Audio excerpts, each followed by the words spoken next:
Well, we've been talking about the great gender pronoun debate that has the country divided, just almost 50-50. Last segment, Matt made his case against people using what are called their own pronouns. But my next guest says the opposition is taking the wrong approach. Joining us on stage is Dr. Susie Denbo, Associate Professor at Kent State University with a PhD in Communications and expertise in gender, sex, and feminism. Now, Kent State has been recognized among the nation's most LGBTQ plus friendly universities. Now, doctors, thank you for being here. Yeah, I'm glad to be here. You've been listening to everything that we've been talking about. So, Dr. Denbo, how do you feel those who oppose using pronouns are taking the wrong approach in this conversation? I think there's the extreme approach that you are admittedly taking. And then there's also just ordinary people that might not be comfortable with the language change. And it just is awkward. And so they're afraid of not being courteous or being accepting. So there's like these two things. There's actually combating and not being, you don't like transgender, the idea of transgender. That's different than pronouns. But then just for most people, it's just feeling a little bit awkward and unsure and not wanting to hurt or offend somebody. Well, why is it important for educators to teach about gender identity, gender presentation, and pronouns? Why do you think that's important?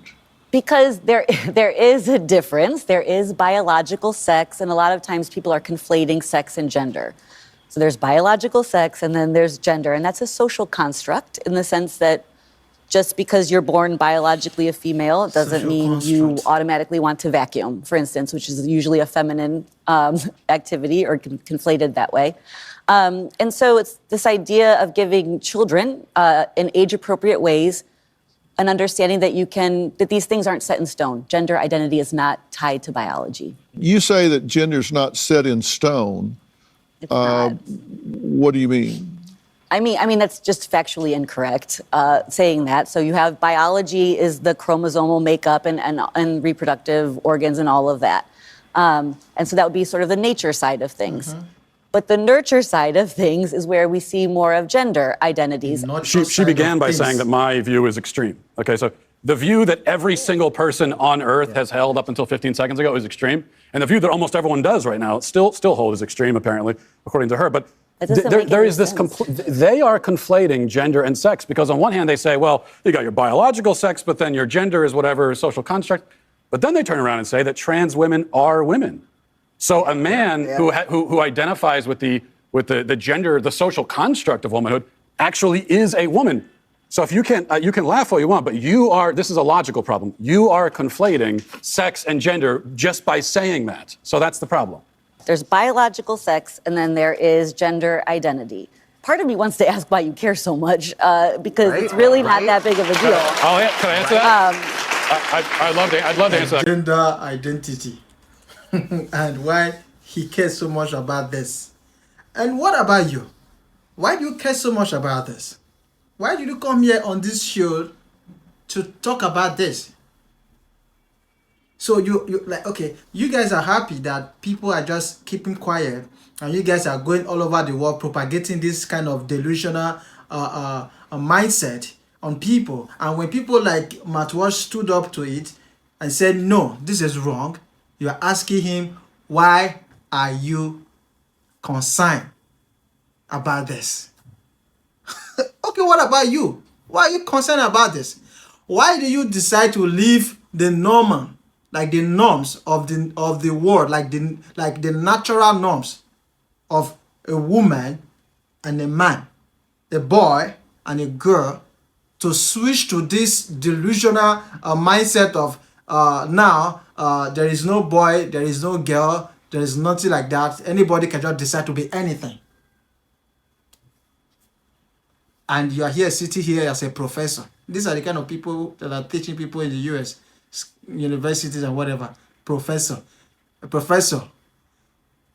Well, this is a result. Like these two guys, these two people sitting here, these are the result of this professor. If this kind of professor is your teacher or whatever, what will be your end result? You will be a non-binary or a lesbian or trans or whatever. That is how it's going to end. These are the reasons why like so many children are springing up in America today. I'm this, I'm that, I'm a cat, I'm whatever they try to portray themselves. These are the reason. These kind of professors are the reason behind these things. Mad people. Question. I care about the truth. So basic truth matters. I want to live in a society where people care about the truth and we're grounded in truth. Yes. I care about children. That's a good answer. And these insane ideas about gender are being foisted on kids. Shut up. And that bothers me quite a bit. I care about the women who are having their opportunities stolen from them. I care quite a bit, yeah. You are a champion for women. I'm more interested in creating a productive space where we can try to build some kind of an acceptance around other people and exposing children to different ideas around gender identity. I don't think is a problematic thing with parents being involved. My next guest. Oh, I see. You see? Yeah, I'm trying to create an environment where it's safer for everybody to express themselves and accommodate everyone and whatever inclusive environment. Yeah, this is the bullshit they always use. So why don't you just go to the people that are in the psychiatric hospital right now in the name of mental illness or what have you? Release them to the society. Let them walk around because we are looking for inclusive environment. Let them go around and live normal with everybody on the street and see what will happen in the next 1 or 2 hours. Because you're trying to create an inclusive environment for everybody. It doesn't work like that. These people too supposed to be in such environment. And stop walking around parading themselves here that they are okay. They are not okay. They're not okay at all. Damn. To parents who say, no way should children learn about gender pronouns at an early age, not under their watch. They say, if this is going to happen, it's the parents' job, not teachers. One pulled her kids out of school. We'll meet them after the break. I'm really concerned about what's going on in schoolrooms across the country.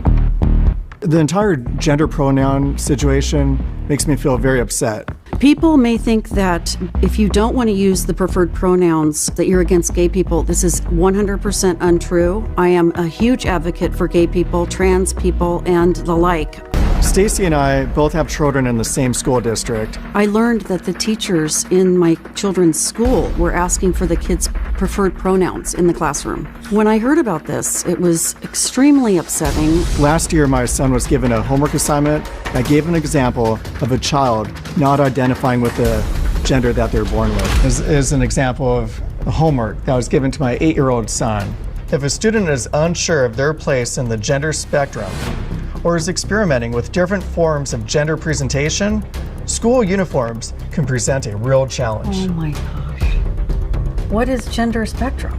That's a great question.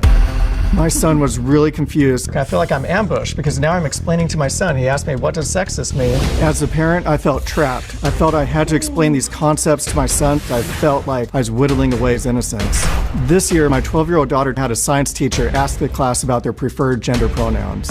I don't want a teacher talking to my child about gender pronouns. It is not appropriate. It's crossing a line. It's unacceptable. This is a parent-child issue, not a teacher-child issue. I wanted my kids to have nothing to do with it. I had to pull both of my kids out of this school district. I've decided not to pull my children out of the school district, but I'm fighting for change. I've been attending school board meetings for about a year now. What's happening across the country is teachers could get fired if they use the wrong gender pronoun. That just seems wrong. This is my mission in life, to protect my children, and however I need to do that, I will. What Matt and I and a group of us are doing is we're working to have the school board removed completely. A lot of people I know, a lot of parents I know, are afraid to speak up, and I speak for them, and I'm not afraid.